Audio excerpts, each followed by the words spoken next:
मैं डॉक्टर चंद्रशेखर तिवारी, जूथादाल संस्कृत महाविद्यालय मझौलिया, पश्चिम चंपारण। आज ऑनलाइन क्लास के माध्यम से मैं शास्त्रीय प्रतिष्ठा तृतीय खंड के छात्रों को मेघदूत के कुछ श्लोकों को बताना चाहूँगा, जो अत्यंत ही परीक्षोपयोगी है। इसलिए आज मैं मेघदूत के कुछ श्लोकों को छात्रों से अवगत करा रहा हूँ। आज सर्वप्रथम शनिवार होने के नाते मैं पवन पुत्र हनुमान को प्रणाम कर रहा हूँ। मनोजमं मारुतुल्यवेगं जितेन्द्रियं बुद्धिमता वरिष्ठं वातात्मजं वानरप्रमुखं श्रीरामदूतं शरणं प्रपद्ये।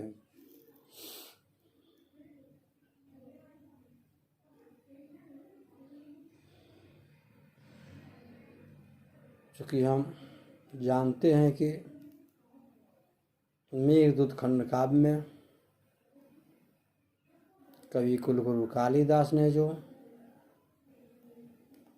अपने अंतरात्मा के भावों को जो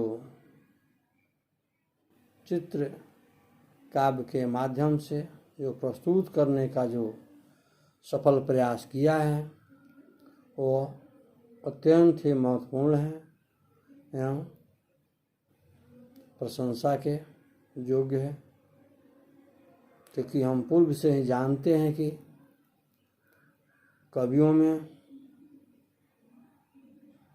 कालिदास सबसे श्रेष्ठ कवि है, कि उनकी जो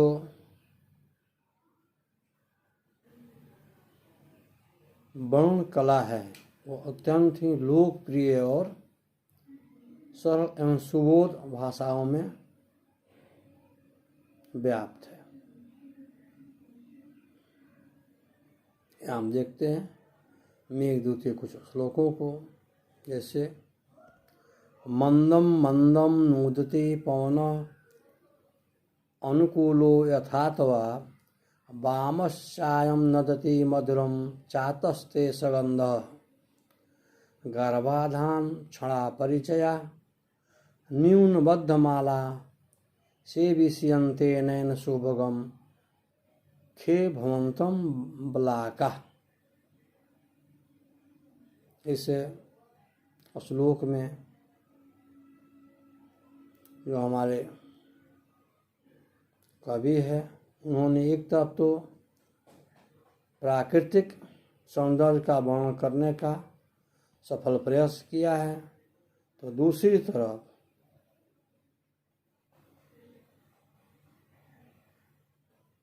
चूँकि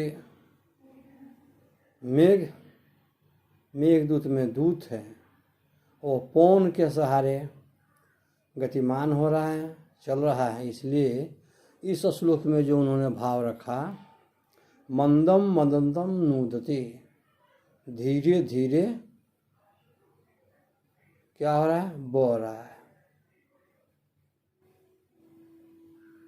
मंदम मंदम नूति पवन अनुकूलो यथात्वा, अर्थात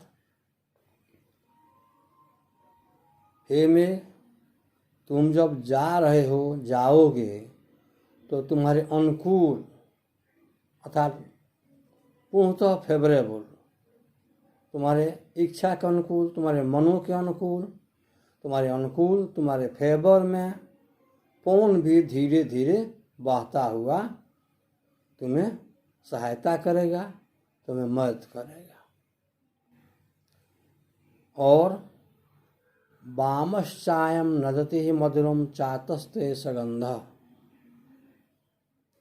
वामश्चायं वाम भाग में अर्थात तुम्हारे बाएं भाग में मधुरम चातस्ते सगंधः, जो चातक पक्षियाँ हैं वो भी मधुर कोलाहल करते रहेंगे, अर्थात हे मेघ, तुम जब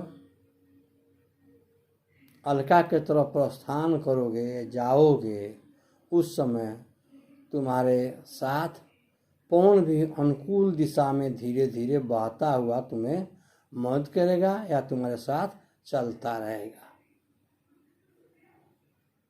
एवं जो चातक है, चातक पक्षी है, वो भी तुम्हारे यात्रा में अपने मधुर शब्दों से तुम्हारा स्वागत करेंगे, मनोरंजन करेंगे, तुम्हारा साथ देते रहेंगे। अर्थात जब तुम पवन के सहारे धीरे धीरे अनुकूल स्थितियों में आगे प्रस्थान करोगे तो तुम्हारे साथ चातक पक्षी भी अपने मधुर आवाज़ों के साथ तुम्हारा साथ देंगे, तुम्हारे यात्रा में मनोरंजन के काम आएंगे। अर्थात तेरे साथ साथ ये भी प्रस्थान करेंगे तुम्हारे मार्ग में, ये भी रहेंगे, जाएंगे। फिर कहते हैं आगे, गर्भाधान परिचया न्यूनबद्ध आबद्ध माला से विषयन्ते नयन सुभगम खे भवंत बलाका। अर्थात गर्भाधान के समय को जानकर, गर्भाधान से परिचित होकर बकुलिया भी तुम्हारे साथ साथ पंक्तिबद्ध होकर उड़ेगी और प्रसन्नचित होकर तुम्हारा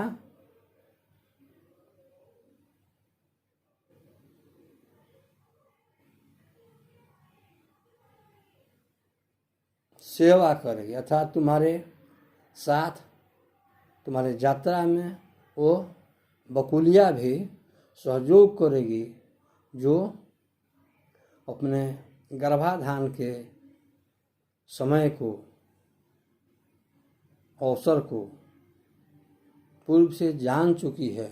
वो भी तुम्हारे यात्रा में सहयोग करेगी, साथ साथ तुम्हारा मनोरंजन करेगी। अर्थात इस श्लोक में महाकवि कालिदास ने कहा कि मंदम मंतम नुति पवन अनुकूल यथात्वा। जब तुम अलका के लिए प्रस्थान करोगे तो तुम्हारे साथ साथ पवन भी धीरे धीरे तुम्हारे अनुकूल ही बहेगा। अर्थात तुम्हारे अनुकूल वो भी तुम्हें मदद करेगा। और वाम भाग में चाटों का जो झुंड है वह भी मधुर शब्दों का गुंजन करेगा। अर्थात तुम्हारे यात्रा में वो भी सुखद अनुभव होगा। एवं गर्भाधान से परिचित जो पंक्तिबद्ध बकुलियाँ तुम्हारे साथ तुमको आकाश में देख जो उड़ेगी तो भी तुम्हारा सेवा करेगी, तुम्हारा स्वागत करेगी। पुनः अगले श्लोक में माँ कवि ने जो लिखा वो है, ताम चावश्यम दिवस गणना तत्परम एक पत्नी। ताम चावश्यम दिवस गणना तत्परा एक पत्नी। अव्यापहम विहतम गति द्रक्षसे भातृजयाम। आशा बंध कुसुम सदृशम प्रायसो हैंगनानाम। सद्यः पाते प्रणय हृदय विप्रयोगे रूढ़धि।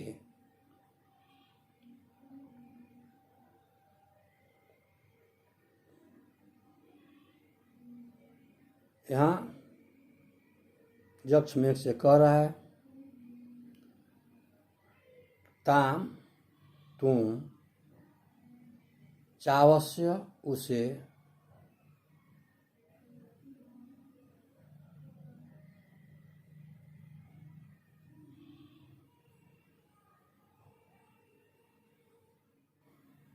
अर्थात हे मेघ, जब तुम अलका में जाओगे तो वहाँ मेरी भारजा को अवश्य देखोगे, जो अपने सापावसान के दिनों को गिनती होगी कि मेरा कब सापावसान हो, मेरे साप का अंत कब हो, अर्थात मेरे प्रीतम का मिलन का समय कब आवे। इसलिए वो जो जक्षणी है वो अपने सापावसान के दिनों को एक एक करके गिनती होगी हुई, तुम उसे गिनते हुए अवश्य देखोगे कि अव्यापम एतम गति दक्षास भातृजा, तुम अपने भातृजा भाई के जया पत्नी को अवश्य देखोगे, जो अभिहत गति से एकटक होकर अपने सापावसान के दिनों को स्मरण करती होगी, गिनती होगी, उसे शोकाकुल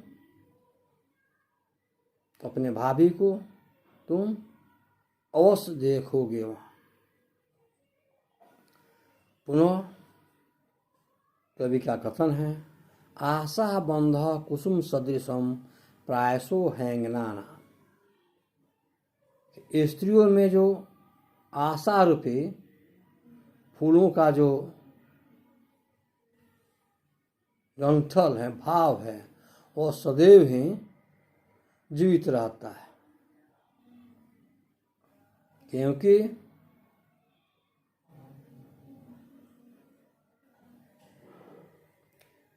शीघ्र ही टूट पड़ने वाले स्त्री हृदय को प्राय जीवित रखता है। सद्य प्राति प्रणय हृदयम विप्रयोगे रूढ़धि, अर्थात टूटने वाली जो उसका हृदय है उसे वो रोके रहता है, क्योंकि आशा रूपी जो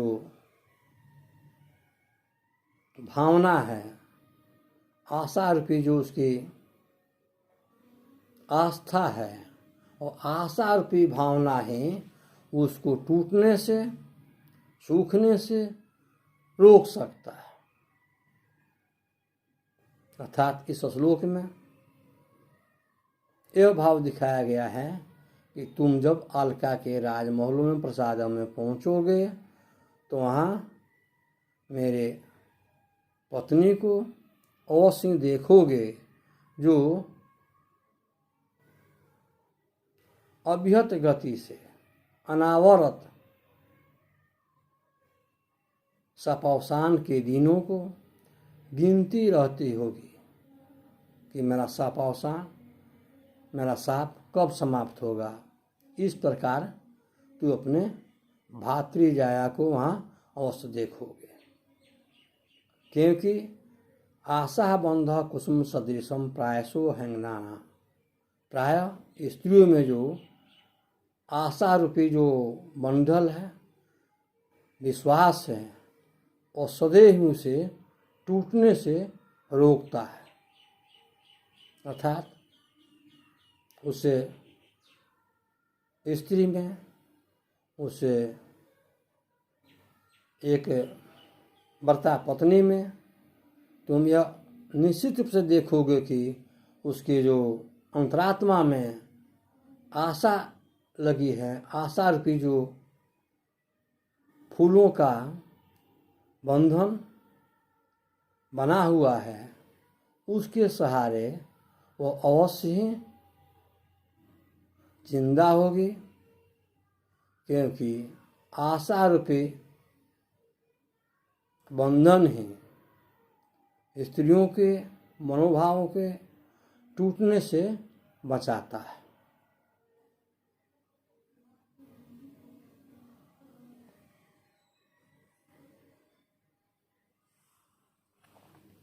कर्तु यक्षम प्रवते मही मुक्षन बंध्या तक्ष श्रुत्वा ते संशोभगम गर्जित मान सोत्क।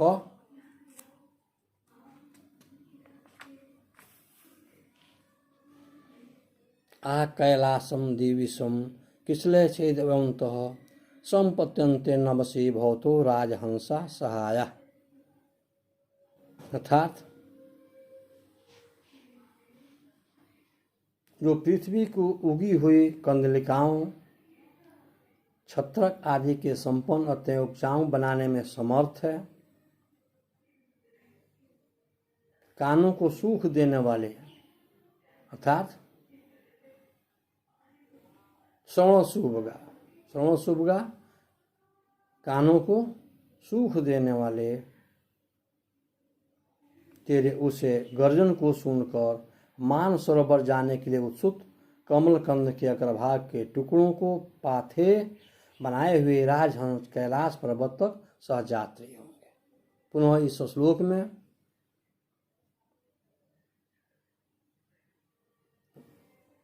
यक्ष ने मेघ से कहा, हे मेघ, जब तुम अलका के लिए प्रस्थान करोगे, जाओगे, तो वहाँ जाते समय कैलाश मानसरोवर जाने वाले हंस भी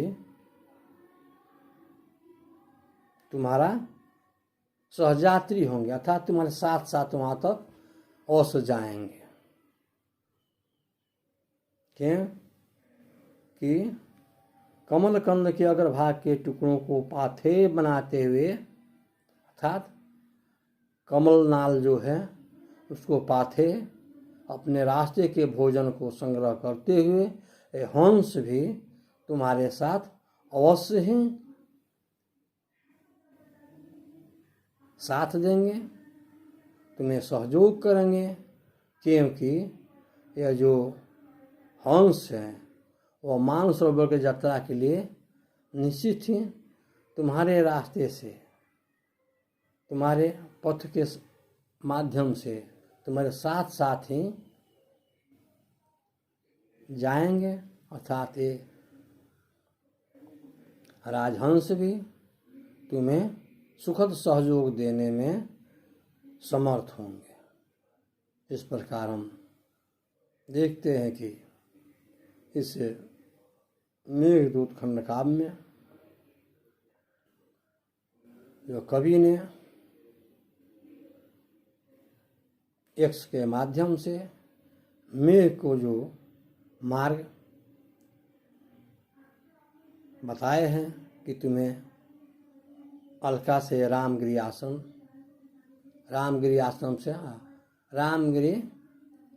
आश्रम से अलका तुम्हें किस प्रकार जाना है, किस स्थानों को पार करना है, जब तुम अलका के महलों तक पहुँचोगे तुम्हें कौन कौन तुम्हारे अनुकूल होंगे, कौन तुम्हारा साथ देंगे, कौन तुम्हारे सहयोगी होंगे। इस प्रकार कवि ने यक्ष के माध्यम से मेघ के मार्ग को प्रशस्त करते हुए अपने मनोभावों को भी इस खंड काव्य में प्रस्तुत करने का सफल प्रयास किया है, क्योंकि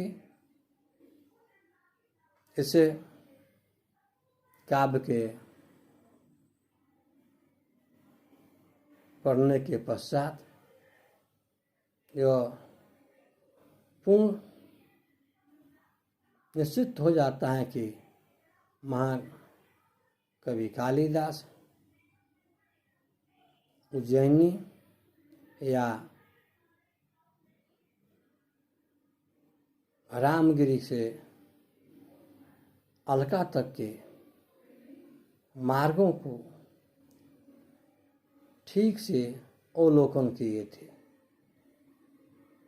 इन रास्ते में कौन से पहाड़ हैं, कौन सी नदियां हैं, किस तरफ से पार करना है, कहाँ रुकना है, और रुकते उज्जैनी के महाकाल मंदिर पर गणना करते हुए अलका तक कैसा किस तरह पहुंचना है,